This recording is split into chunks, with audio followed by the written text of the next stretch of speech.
Acid reflux inaweza ikaathiri meno yako, yani ikabadilisha meno yako rangi, lakini pia inaweza ikasababisha meno yako kuwa rahisi kutoboka.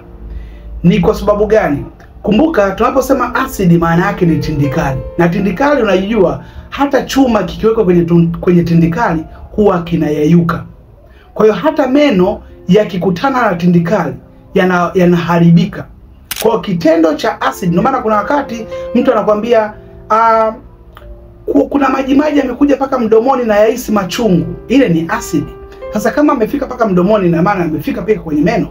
Kwa hiyo ni kwamba inaweza ikasababisha meno yale kuwa yanaathirika mara kwa mara kwa ile asidi. Matokeo yake yanakuwa ni rahisi kutoboka, yanakuwa yanabadilika rangi, na japo unapiga na dawa mswaki nzuri, lakini bado meno yanakuwa yamebadilika rangi. Hiyo ni kwa sababu ya kuwa na asidi ile asidi ambayo inafika paka kwenye nini? Kwenye kinywa.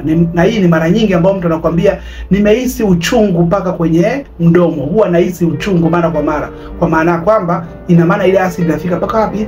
Kwenye kinywa. Kwa hiyo ikifika kwenye kinywa inaharibu huo mpangilio. Yaani inaharibu hayo meno yako na kuyaharibu kuanzia kwenye rangi, lakini pia yanayaunguza na kufanyisha kwamba ni rahisi kutoboka na kuharibika. Sasa kama wewe ni mmoja wa watu ambao wana tatizo la acid na wametafuta dawa nyingi lakini wameshindwa kupona, basi chukua namba yangu bio nipigie niweze kusaidia, kwa sababu kuna namna yoyote ambayo naweza nikakusaidia na ukawa vizuri.